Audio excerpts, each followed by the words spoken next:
Today on Metal and Mortgages, we discuss mail order dinner. Old Spice musician scent. Google Plus is going bye-bye. And the Utah UFOs.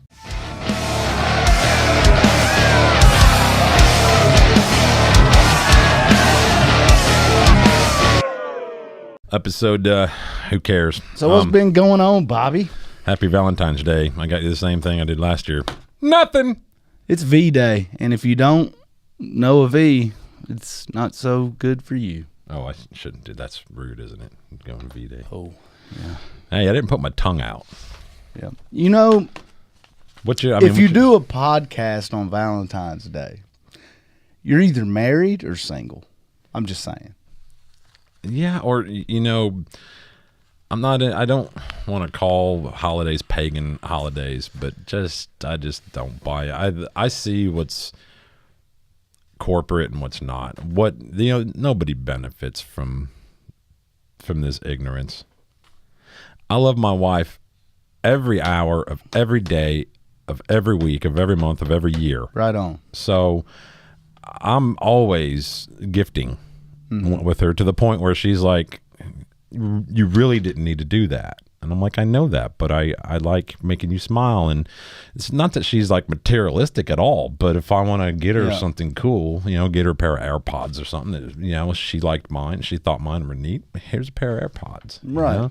Well, you didn't have to do that. No. And that's what makes it cool. If I had to do it, I wouldn't like paying a power bill. Well, no, that sucks. Since it is Valentine's Day, and for the viewers and for me too, because I'm curious, what is the advice you would give to someone to keep a marriage strong and keep a marriage together? I'm just curious as to what are the key factors for you. Well, that's a two-way street, because if it's not both of you doing it, it ain't gonna work. And a big thing is when you're older. I just turned 48 2 days ago, and so I can say when you're older, when you meet when you're young, it's different because you kind of grow up together. Your brains kind of mature, and you fall into that adulthood kind of way of worrying about your insulation in your attic, and you know what I mean. You're worried about the lawn. Maybe I should put some triple 13 on it this year. Maybe put a little bit of damn nitrogen. Maybe a little Epsom salt over here. Maybe it'll make it grow. Maybe it'll be greener. Those are the adulting. When you're young, you don't really do that so much. You're just worried about drama and stupid crap that's left over from 12th grade. Mm-hmm. But when you're older, like I said, we met. I was 35. She was 45, and you have to realize that you both lived. I lived 35 years, and she lived 45 years before we even met. That a lot can be done. Sure. In that amount of years. Yeah. I mean, I think my wife had like 4 or 5 kids, I had a child and multiple, failed relationships and things like that. So, I mean, we've all been through stuff, and you have to understand that there's still damage, evidence of damage done. There's still scarring on the soul from things that we've been through in the past through lost, loved ones. Like, your dad died or whatever, brother passed away, whatever.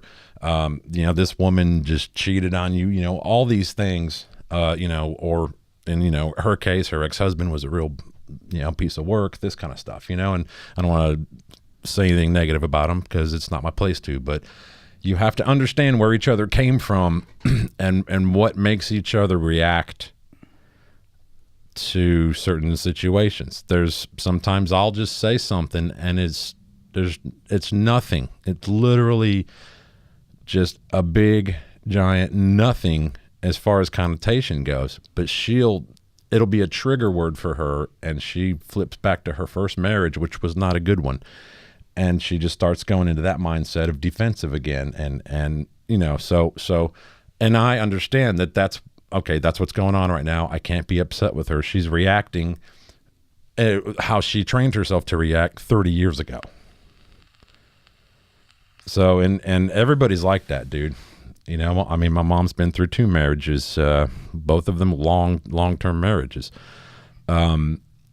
She probably the first 5 years reacted with my stepfather like she would have reacted with my dad. You know what I mean? Had they been both done, you know, if my stepfather would have done anything close to what my dad might have done or said something my dad might have said, my mom might have just automatically went to, okay, when Bob's dad did this, here's how I reacted. He's going to do that again. I tend to agree with you there that you know, both parties, your significant other tends to, you have to remember what they've been through as to how they're reacting to the turn of events of life, day to day. And but one thing that like is really hard for me to navigate is that the woman, they seem to have a constant worry. They overthink. They're constantly thinking about things that maybe don't exist or happened in the past, and they're dwelling on these things, and it's affecting the present day. And so, as the male, you know, I've been in this situation numerous times where, you know, whatever happened in the past is the past. You've moved on. Everything's great in your mind. And you're going about your day interacting with them, and, you know, they have an issue that they're not talking about. Because last night when they went to bed, they thought about some things that didn't exist or could have happened, or they ran a scenario through their mind. And I've talked to women before that admit this, you know, that they do worry too much, and they have scenarios play out in their mind that never take place or would take place. They're always, it seems like they're always on the lookout for, you know, when you get with somebody who has been in a, I don't want to say abusive, but for, you know, lack of a better term, somebody who was in a relationship, say, a woman who was in a relationship with or, you know, married to a guy who cheated on her or just did bad things, you know, did things behind her back. It doesn't even have to be sex, you know, it could be anything. You know, had another job and didn't tell them, you know, that just anything behind their back and didn't include them 100% and everything. That is going to pour over into their next relationships. You know, it'll, you know, pour into the one with you. It'll pour into the one after you, if there is one. So my issue is, okay, let's say name if you were a billionaire, you could go buy any car right now. What would it be, real quick? Any car, name it.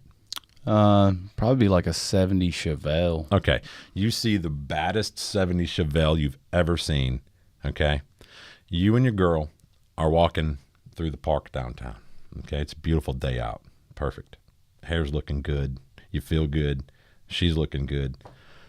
Been a great day. About to go have a bite to eat. You know, a little bistro down there. You see the most beautiful 70 Chevelle you've ever seen parked over there. It's got some little 19-year-old hot little number standing next to it. Somebody's taking photos. Your girl notices you turn your head looking at that car. Is she mad at you? I'll go ahead and answer that for you. Hell yeah, she's pissed at you because she thinks you're looking at the chick. And that's all women. Well, that's all women. I've been in both scenarios. I've been in I'll be honest. I'm looking at the car. I could give two turds about the 19-year-old standing there. Sure. I'm looking at that ride. I want to go over, peek inside, and check out the interior. But you know, I want to pop the hood. I've been in two scenarios. One where you're with the type of woman that you turn your head and look at the vehicle or in that direction, and they call you out immediately.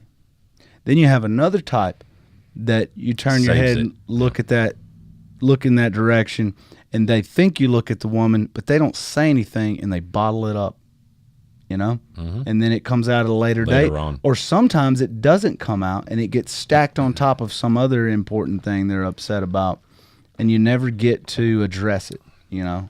Well, I've trained myself to go, damn, look at that. Is that a Chevelle? You know what I mean? just You the said, second my verbally, I'm getting myself out of trouble. The second my right neck goes, and it passes her face, passes my wife's face. I'm going, holy look, baby, look at that Chevelle. Oh my God, I don't care about the little girl next to it, No. So that's exactly you got to learn because and my wife knows I ain't looking at the chick. My wife already knows I've explained to her how I got nothing in common with anybody under 35, because especially on the female, area, because it's just we're too different. I'm a boomer to them, which I'm not a boomer, but anybody under 30 calls me a boomer. Baby boomer, like I'm old. No, that's my parents. I know that, That's but our they parents. don't. It's an insult. Yeah. Okay. So it's like us saying, "Oh, you're just a kid," and they're like 30.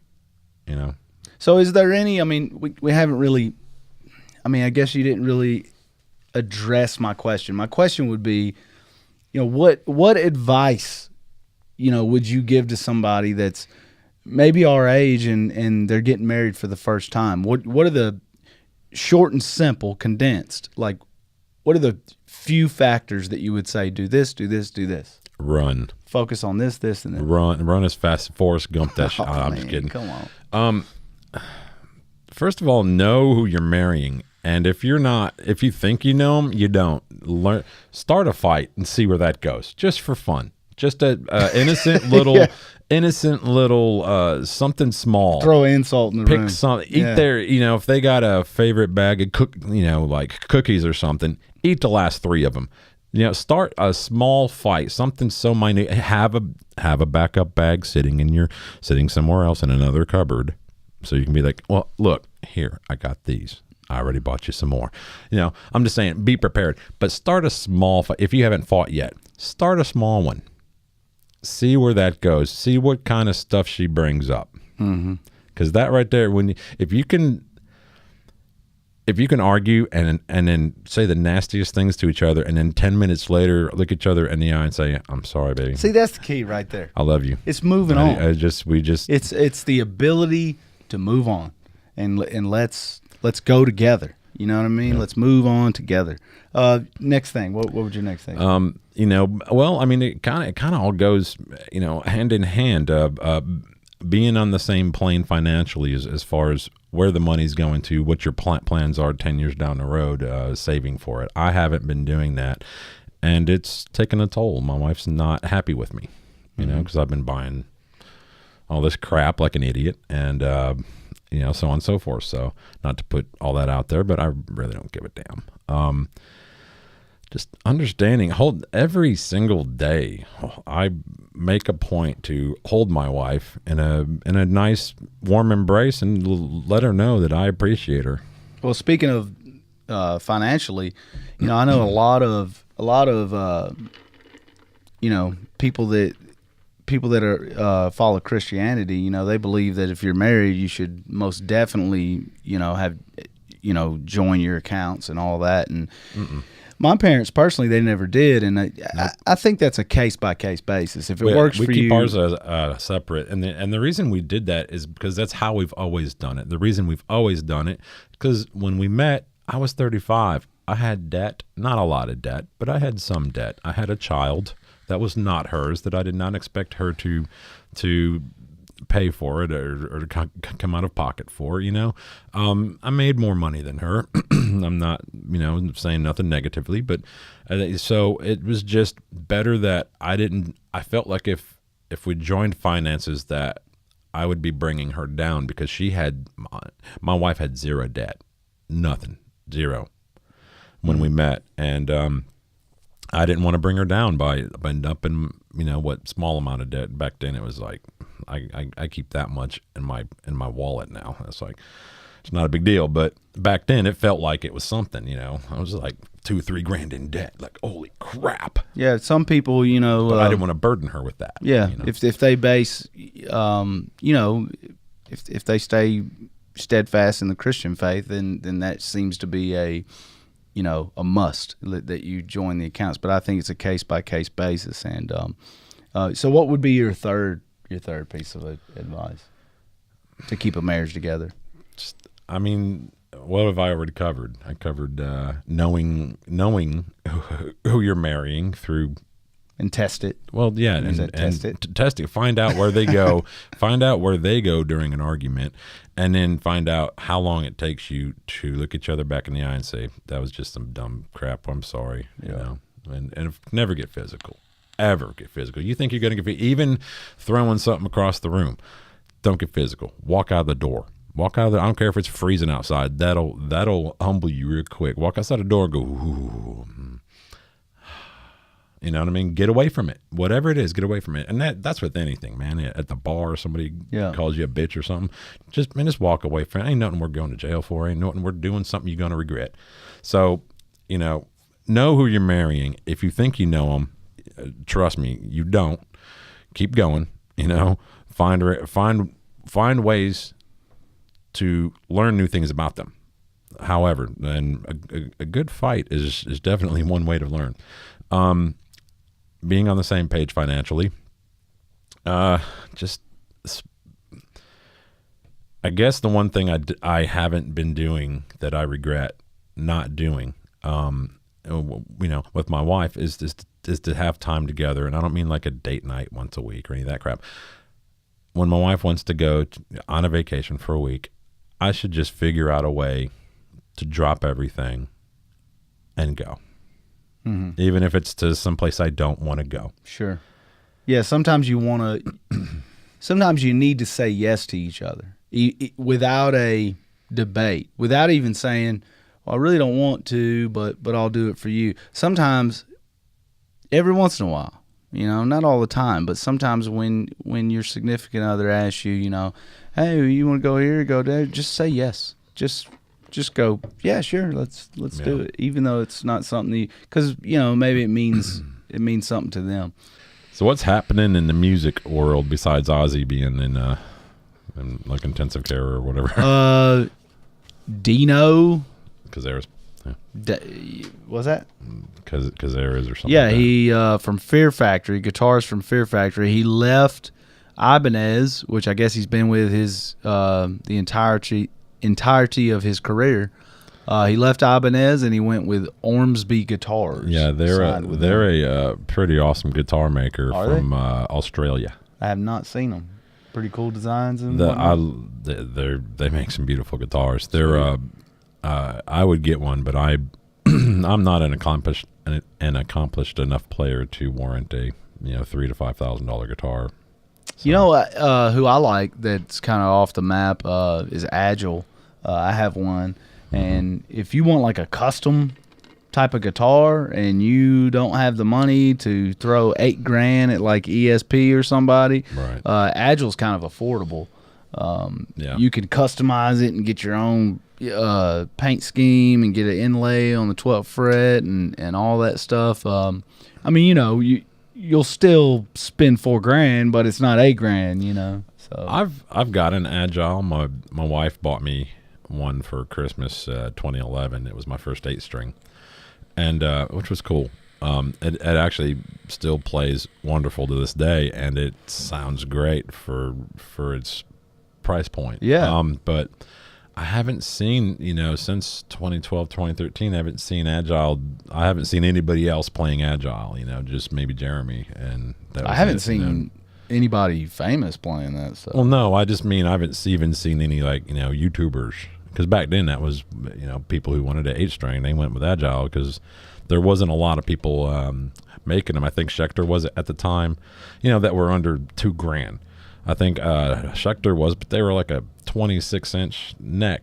That ain't gonna work. Right. Not on an 8. You want that? Mine's a 28. Yeah. So, but if anybody wants like a custom guitar, they have the same specs as like ESP. They have ebony fretboards, they have neck throughs and string throughs, bodies and 7 strings and 9 strings and all kind of configurations, and they have Les Paul body styles and all that. So But I don't think it's Agile.com. I think it's Rondo Music, I believe. Rondo And Music, yeah. The You can wait, just Google Agile. there is quite a bit of a wait. Like if you want one, you got to get on it may take 4 to 6 months, especially if you're getting a custom order. It may take 7 months. But they're a good company, and I enjoy mine. I didn't have it. I mean, I have no buyer's remorse. I mean, I didn't buy it. I mean, it was a gift, but I mean, I have no buyer's remorse. I'm kind of the one who showed her that guitar. I didn't tell her to buy it for me, but I was like, yeah, I'm thinking about getting one of these. Right. Man. Well, I mean, if you want another one, so, no, I'm good. Here, this might. Oh. I don't need your money. So, look at that. Well, I owed you for that fiasco in the hotel room last weekend. So all of it, or is part of it? that's the whole thing. Okay. Well, I didn't. No. Do you have something for me? Old Spice has come out with a musician scent they're calling Guitar Solo. However, on the front of the bottle, it's a bass player. So How did no one catch that? So You're calling it Guitar Solo Scent, but there's a bass player on the... Smells like a girlfriend's couch. Right. Smells like... Not sure. If it's a guitar solo, like guitars, it's called Guitar Solo? Yes. So it smells like narcissism. Look at me, look at me, look at me, look at me. That makes sense. Do you use Old Spice products? Negative. That is a big negative. I use the body wash. The pure sports smell. Man, you can't beat that. It's pretty good. When I switched to the body wash, and then I went back to... Ignore me. I smell like batteries and electrical tape. Smell like jewel pods and disappointment. Nice. When I tried to go back to soap, I felt sticky. Like after you dry off everything, you feel really sticky. Like once you go to body wash, like you can't even go back to soap. I even used Dove, thinking, "Oh, well, that's silky smooth. That'll be all right. Go back to that." No, you can't. You gotta. Once you go body wash, you don't go back. I've been to a dermatologist. Oh God. I know. Believe it or not, there's still a couple in existence. If you don't believe how hard they are to find, try looking one up.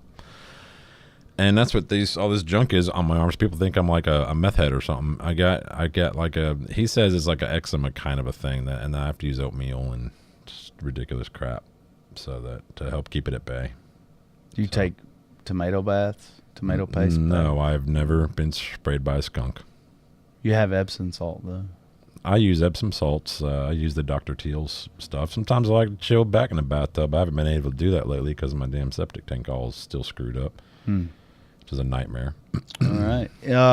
In other music news, I know everybody's on pins and needles about the Tool album, and they stay on pins and needles for 5, 6, 7, 8 years. Not really, but at NAMM recently, a fan had a body cam, like a hidden body cam, and he went up to Danny Carey, which is the drummer, and asked him when the new Tool record was coming out. And Danny Carey replied and said mid-April. A few weeks later, I believe, Maynard came out, probably on Twitter or something, but he said that's totally false. So I guess they're not on the same page again. Well, Danny didn't say what year. He just said mid-April. Well, we know it's coming in 2019. We know that. Plus, on toolband.com, they changed the artwork, which they haven't done since the last record. So they added something new. So something's coming. Fascinating. You're not a Tool fan anymore? I am. It's like, who cares? Like, I mean, it's been, when it comes, it comes. I'm not ever going, come on, Tool, put out something else. Yeah, me either. It'd be cool if it ever drops, but it might give me something to actually listen to. But some people are, so I figured I mentioned it. I was kind of down and out a couple days ago. It was my birthday, and I really don't care. But I was kind of down and out, you know, because everybody's like, come on, it's your birthday, yay, happy, leave me alone. And I don't think birthdays are a big deal. We should celebrate. Like, my mother should have gotten the pat on the back From the day she conceived you? I was like a 10.5 pound baby. Mm-hmm. Okay. So, and they didn't have epidurals back then. I was born natural. Think about that for a second. That's a watermelon. I was like my son. I was a preemie, but I was heavy, so. Really? Yeah. Well, I was going to say, yeah, your son, even though he's a little bit early, he was almost 10 pounds and a month early, yeah. Yeah, he would have been probably 11 pounds. Chino has scored or, written a soundtrack to a Hulu series called Into the Dark. Now, I actually have Hulu. I do their live TV thing, so I can watch, cable channels. Yeah, no, I don't even know what the logo. But I don't watch like. anything else though. I don't watch anything else on it. Right, and I know a few of our viewers has called us out a couple episodes back because I thought that Seinfeld wasn't available, but apparently it's available on Hulu, JP, which is great. JP and JT. Yeah. HOC.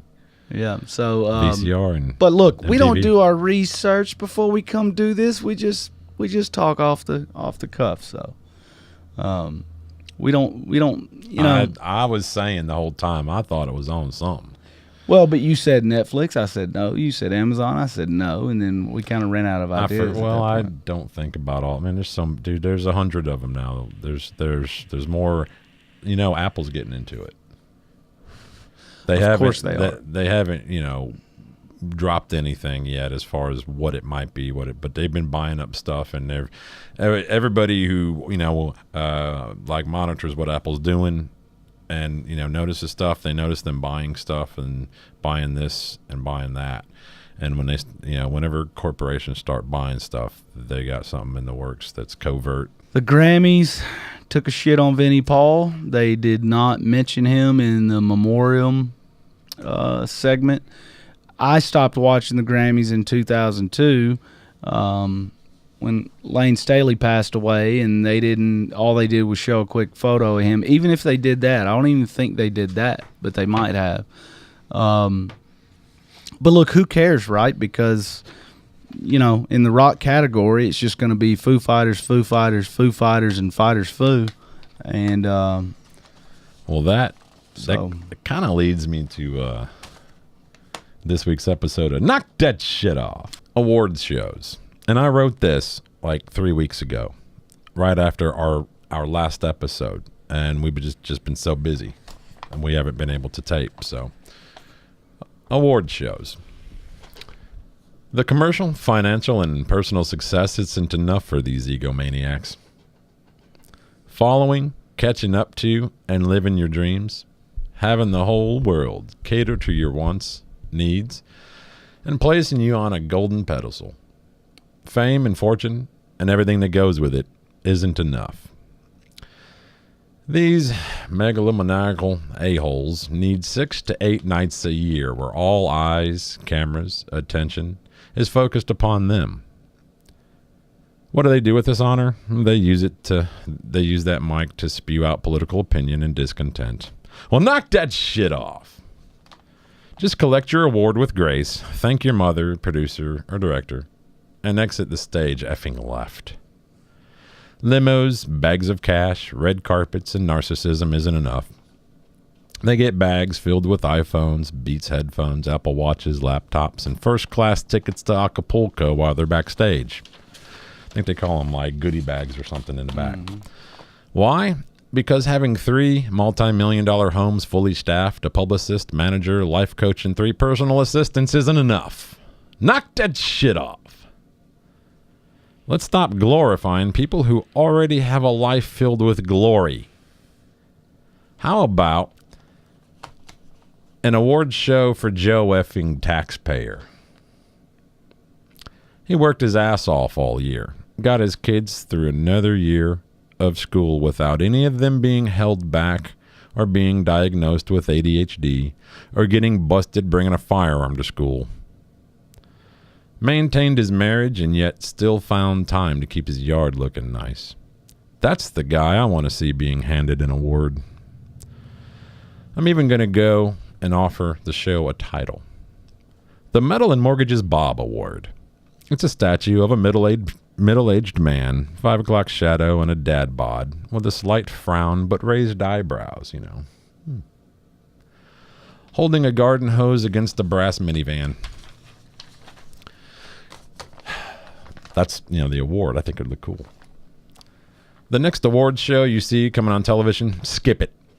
The next time someone at the office asks, hey, did you see the awards? Interrupt them and say, knock that shit off. Amen. No more award shows. Let's stop glorifying these pricks. Pardon my language. You know what Google Plus is, right? No. Google Plus. No. Google Plus. No. If I say it again, will you know anymore? No? Okay. Well, you know what Facebook is. And Twitter. Okay. It's Google Plus's failed version of social media. Okay. Okay. So you if you have a Gmail, if you have a YouTube account, if you have any of that stuff that's owned by Google, you have a Google Plus. You just may not know it. I just want to be clear because I don't know what this is. I'm curious.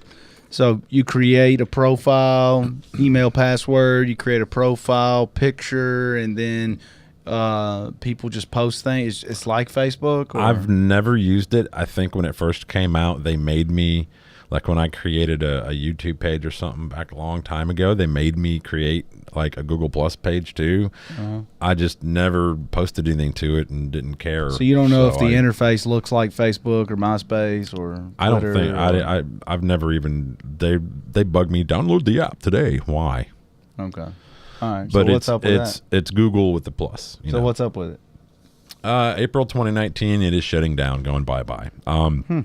If you have anything on Google Plus that you care about, pictures, whatever, go ahead. That you need to go ahead and get them, download them, because they're going to wipe everything clean by the end of April. So I'd imagine that's a good move because I've never even heard of it. So. Yeah. Well, obviously didn't catch on. Yeah. Kind of like Metal and Mortgages. I still want to do an episode where we leave the studio. If y'all would brainstorm, if y'all would brainstorm some ideas for us, leave them in the comments section and let us know where you'd like us to go, what you'd like us to do, because it gets kind of old being in the studio. We're trying to spice things up, and Bob's kind of on the fence. You want to spice things up? We'll do an episode from Pleasures. Right. Yeah. But hey, that might be a good idea. Have you seen this? It came out last month in January. This guy was flying his drone, okay, in Utah. Now, I believe he claims that this thing was, his drone was going pretty fast, like 20 to 40 miles an hour over in this valley. And he didn't notice it until he reviewed the footage, but this UFO it flies across the screen. It comes down the valley, or down the mountaintop, and it actually curves and turns, and then it shoots right past the drone. After researching it, I found out, he admits that he shot this in 2016, but he just now released it. He said it was just kind of leftover footage. They went through it and they actually found this. He says he doesn't even know how to do CGI. He's not faking this. And, I have, and other people have, slowed it down frame by frame, and it's pretty interesting. It's kind of a grayish form. It's going so fast that when you freeze frame it, in some sections it looks translucent, but I believe that's just because it's going so quickly. It's pretty compelling. It's nice, crisp drone footage, and then all of a sudden this thing just banks down the mountaintop, turns, and flies right in front of the frame.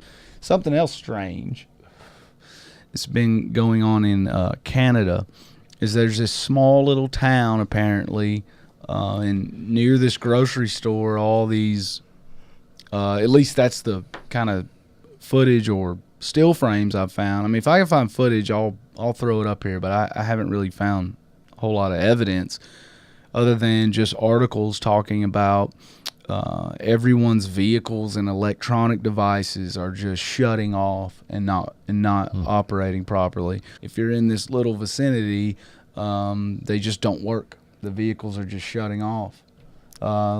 And like 1986, a bad Emilio Estevez movie. Yes, man, Maximum Overdrive. Man, and it was AC/DC on the soundtrack. I've actually got the entire soundtrack.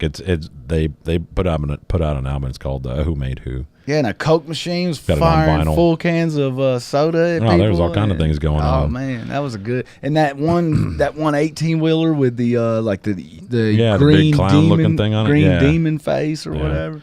That was a great movie. My favorite. It was when I saw it when I was little. I mean, my favorite one that was like alive in that movie was like the military cart that had the big M249 on it, the big saw. Machine gun that would just roll in, and then just people are like, what is that? And then it just starts spraying, man, the entire damn building. That shit was crazy. I'd like to go back and watch that. That was pretty wild. I think I have it on DVD. I've come up with a theory. What's that? It's very brief. I'll leave the rest of it. I'm going to say what I got to say. I'm going to go back to what you used to do. Warning, conspiracy theory.